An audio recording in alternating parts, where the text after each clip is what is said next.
आज SNS 24 news का team Madhuban पहुंचा हुआ है और यहाँ आज हम बात करेंगे, चूँकि यहाँ एक कार्यक्रम चल रहा है 3-4 दिनों से भूमिया जी महाराज मंदिर में जीर्णोद्धार स्वप्न दृष्टा यहाँ पधारे हुए हैं नवरत्न सागर सुरेश्वर जी महाराज सभा। आज चूँकि महाराज जी का जो है कृति वो केवल एक जगह नहीं है बल्कि कई राज्यों में है और कई राज्यों में है। चूँकि जैन धर्म के अनुयायी जितने भी लोग हैं इन्हें अपना गुरु के साथ साथ अपना श्रद्धेय के साथ साथ अपना भगवान के रूप में इन्हें पूजते हैं। तो आज हम बात करेंगे सुरेश्वर जी महाराज जी से कि आखिर ये सुरेश्वर जी महाराज क्या बचपन से ही ऐसे थे या फिर इन्हें कहाँ से प्रेरणा मिली, और बहुत तरह की बात करेंगे। और हमें लगता है कि बहुत ही सहृदय से और बहुत ही बेहतर तरीके से लोगों को यह समझाने का प्रयास करेंगे। तो सबसे पहले तो मैं आपका स्वागत करता हूं अपने चैनल में। जी, खूब प्रसन्नता हुई। आपका ये जो भाव है वो देख करके मन में बहुत खुशी हुई। हमारे गुरुदेव आचार्य श्री नवरत्न सागर फुफर जी महाराजा ने इसका स्वप्न देखा था।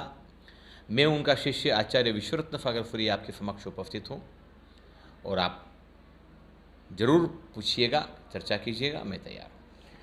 सबसे पहले तो लोग यह जानना चाहते हैं, लोगों के बीच में चर्चा है कि भाई आप चूँकि बचपन से ही तो लोग साधु संत नहीं होता है, थोड़ी उम्र के बाद वो किसी न किसी प्रभाव में आकर या किसी न किसी के दबाव में आकर या अपनी इच्छा से वो या तो ईश्वर की ओर चला जाता है या भगवान की ओर चला जाता है या कुछ लोग अपराध की ओर चले जाते हैं। तो आप किस उम्र में कहाँ तक आपने पढ़ाई करी है? और लोग ये जानना चाह रहे हैं, हम नहीं जानना चाह रहे हैं, लोगों की ये इच्छा है कि जाने, चूँकि हम लोग प्रतिनिधित्व करते हैं लोगों की। तो आप थोड़ा सा एक बताने का प्रयास करें कि आप का बचपन कहाँ और किस रूप में गुजरा और किस रास्ते पे आकर या किसके साथ आप रहे तो आपको लगा कि नहीं हमें इस रास्ते में जाना चाहिए और लोगों को धर्म के प्रति जागरूक करनी चाहिए। प्रलोभन, लोभ, दबाव ये क्षणिक होते हैं, इनका आयुष्य लंबा नहीं होता। किसी व्यक्ति को दबाव में आप थोड़े टाइम के लिए दबा सकते हो। मेरा धर्म के प्रति, जैनिज्म के प्रति जन्म से ही भाव थे। 5.5 साल की उम्र में हमने संतों का सानिध्य प्राप्त किया था। मैं अपने माँ बाप की इकलौती संतान था। कोई वैसी प्रॉब्लम नहीं थी कि कोई में माथे पड़ रहा था या खाने को नहीं मिल रहा था या तो कोई लूला लंगड़ा था, ऐसी कोई बात नहीं थी। ईश्वर ने वो सब कुछ दिया था जो एक सामान्य व्यक्ति के पास होता था। लेकिन एक दैवीय संकेत के माध्यम से मैं संतों के साथ जुड़ा।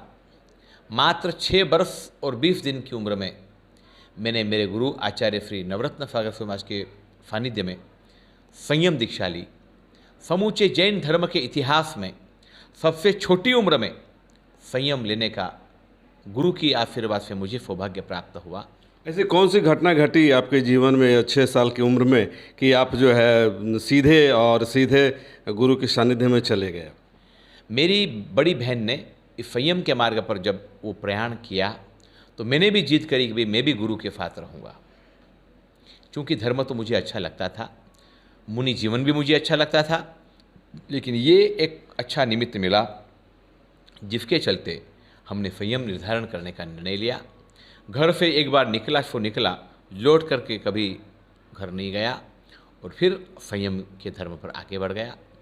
मेरे गुरुवर आचार्य श्री नवरत्न सागर फुफर जी महाराजा, मेरे उपकारी अभ्युदय सागर जी महाराजा, इन समस्त गुरुओं ने मुझे ढाला, ज्ञान दिया, शिक्षा प्राप्त करी और अनेक गहन शास्त्रों का उन्होंने अभ्यास करवाया।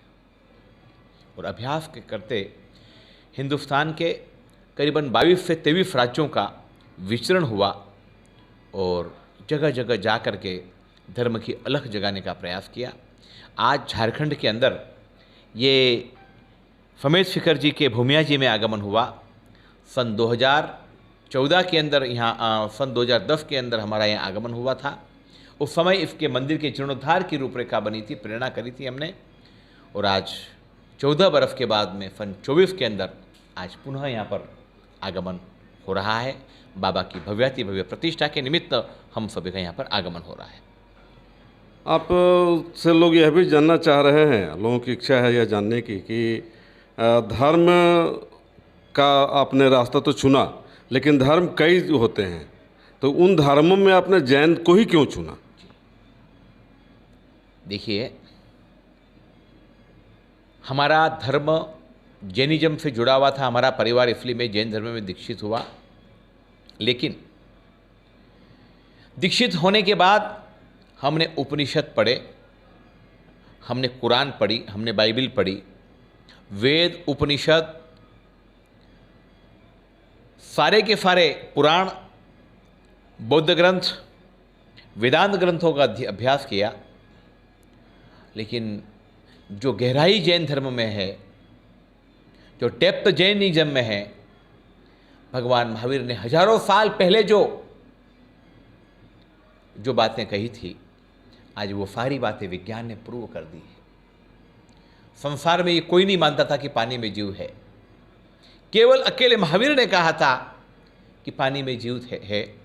आज विज्ञान ने ये सिद्ध कर दिया, एक पानी के बूंद में हजारों लाखों जीव हैं। भगवान महावीर ने कहा था कि वनस्पति में जीव है। ये बात दुनिया में कोई नहीं मानता था, लेकिन आज विज्ञान ने सबूतों के साथ पेश कर दिया कि भाई वनस्पति वो जीवित है, जिंदी है, उसमें भी जीव है। ऐसे भगवान महावीर स्वामी के अनेक सिद्धांतों को जब मैंने जांचा, परखा, अनुभव में लाया, तब मुझे ये महसूस हुआ कि सचमुच में भगवान महावीर स्वामी का जो गहराई वाला धर्म है, उन धर्म की जितनी हम अनुमोदना करें उतनी कम है, जितना बखान करें उतना कम है। और इन सब ग्रंथों के अभ्यास के बाद धर्म के प्रति मेरी श्रद्धा अनेक गुना बढ़ गई। ये मेरे भीतर की अनुभूत मैंने बात कही आपको। अन्य धर्मों के बारे में आपकी क्या सोच है, क्या राय है? देखिए, हर धर्म परमात्मा की ओर ले जाने वाला धर्म होता है। हर धर्म के मूल सिद्धांत प्रभुता की ओर ले जाने के लिए होते हैं। मनुष्य के अंदर क्रोध, मान, माया, लोभ आदि के जितने भी दुर्गुण होते हैं, उन सारे दुर्गुणों को छुड़ाने का ही तो कार्य धर्म करता है। धर्म क्या करेगा? यही कार्य करेगा। आपकी जो कमियां हैं, आपकी जो भी माइनस पॉइंट है आपके, उन सारे माइनस पॉइंटों को धर्म दूर करके आपको संसार से मुक्ति की ओर जो ले जावे, वो धर्म है। जितने भी धर्म हैं, उन सभी का प्रयास मूलतः यही रहता है। और इसी धर्म में अपने अपने श्रद्धा के साथ लोग आगे बढ़ते हैं। रास्ते मंजिल एक ही है, हो सकता है रास्ते थोड़े भिन्न भिन्न हो सकते हैं, और हर व्यक्ति अपने अपने श्रद्धा के साथ अपनी अपनी गतिविधियों में आगे बढ़ रहा है, धर्म की गतिविधि में आगे बढ़ रहा है। ये बड़ी प्रसन्नता की बात है। धर्म की आड़ लेकर के, धर्म के आड़ में कई जगह आपने सुना होगा, हाल ही में एक घटना घटी बंगाल में कि महावीरी झंडा लेकर के लोग जा रहे थे और लोगों ने पथराव कर दिया, अन्य एक समुदाय, खास समुदाय के लोगों ने। तो ये धर्म की आड़ में जो संप्रदायवाद कह लें, या फिर इसको लेकर के जो मारपीट की और दंगा का जो ये आता है, तो इसको आप किस रूप में लेते हैं? कुछ लोगों ने धर्म का नाम लेकर के, धर्म के नाम पर दंगे फसाद करना, आतंकवादी प्रवृत्तियों को करना और धर्म को बदनाम करने की प्रवृत्तियां करना। विश्व में कोई भी ऐसा धर्म नहीं है जो धर्म दंगा सिखाए, जो किसी की माराकुटी की बात करे, असहिष्णुता की बात करे। लेकिन कुछ फांसीवादी संस्थाएं ऐसी होती है, कुछ ऐसे लोग होते हैं, उन्मत्त लोग ऐसे होते हैं, जिनका ये कहना है कि दुनिया में एक ही धर्म होना चाहिए, बस उस धर्म के अलावा कुछ भी नहीं। हम या तो तलवार से आपको झुकाएंगे या आपको मार के भी झुकाएंगे। ये धर्म नहीं है, ये धर्मांधता है, ये उन्माद है, और ये उन्माद कभी समाज के अंदर सही रूप से नहीं हो सकता। जहाँ जहाँ ऐसे उन्माद होते हैं वहाँ भयंकर अशांतियाँ होती ही रहती है। धर्म शांति सिखाने वाला वो धर्म कहलाता है। अशांति की आग में झोंकने वाले को हम धर्म का स्वरूप कभी नहीं मान सकते हैं। धर्म की चर्चा जब चली तो एक बहुत काफ़ी चर्चित है ये एक मामला कि देश के जो प्रधानमंत्री हैं वो भी धर्म को लेकर के आगे बढ़ रहे हैं, जबकि अन्य कई दल के लोग ये कहते हैं कि धर्म की आड़ में प्रधानमंत्री नरेंद्र मोदी लोगों को, समाज को बांटने का काम कर रहे हैं, लोगों में आपस में विद्रोह पैदा करने का काम कर रहे हैं। इसे आप किस रूप में देखते हैं? भारत का ये दुर्भाग्य रहा है कि यहाँ पर कई लोगों ने अपनी रोटियों को फेंकने के लिए लोगों को बांटा, लोगों को झगड़ा करवाया, लोगों के अंदर फूट डलवाई और उन्होंने अपनी रोटियों को फेंकने का प्रयास किया। कोई व्यक्ति अच्छे कार्य में अगर आगे बढ़ता है तो सारी दुनिया उसकी सराहना करती है। किसी खास व्यक्तियों को, किसी खास कौम को खुश करने के लिए ये सारी नौटंकियां करना, ये किसी भी व्यक्ति को शोभा नहीं देता।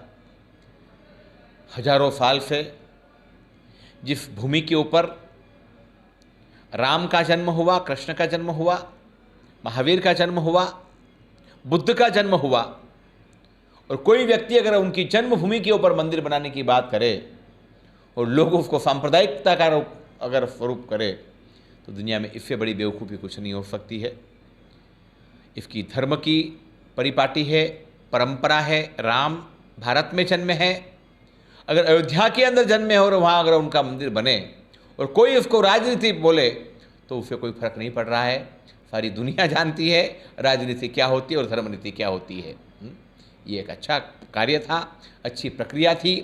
प्रधानमंत्री जी ने भरपूर सहयोग किया है और जो ये धर्म के शुभ कार्य किए हैं, सारी दुनिया उनके इस कार्य से प्रसन्न है।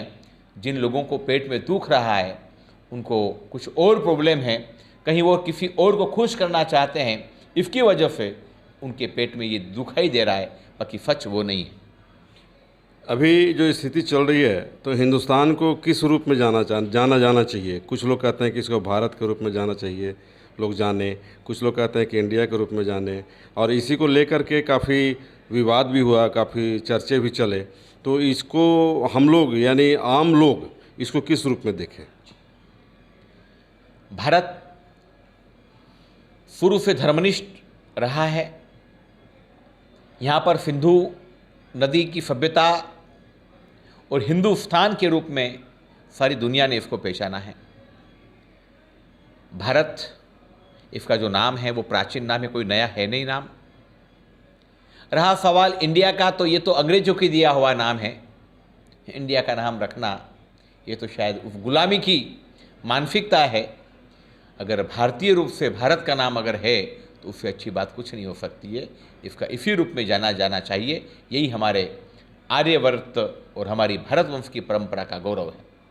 अभी राजनीति में अभी आप देख रहे होंगे कि काफ़ी विवाद चल रहा है, लोग एक दूसरे पर आरोप प्रत्यारोप लगा रहे हैं, और हमें लगता है बहुत लंबी आयु तो हमारी नहीं है, लेकिन इतनी आयु में हमने ये देखा है कि जिस शब्दों का प्रयोग आजकल किया जा रहा है राजनीति में, वैसा अभी तक नहीं हुआ था और हमारे ख्याल से होना भी नहीं चाहिए, इसलिए कि उससे समाज बढ़ता है और उससे समाज में एक गलत संदेश जाता है। इसे आप किस रूप में देखते हैं? भारत की राजनीति की बड़ी उत्तम प्रक्रिया हुआ करती थी, खेल दिली हुआ करती थी। हार जीत तो एक महज खेल है, कोई बात नहीं, कभी हार कभी जीत। लेकिन आज उस जिंदादिली प्रवृत्तियों को दूर किया गया और वैर वैमनस्यता की ओर ये प्रक्रिया बढ़ गई।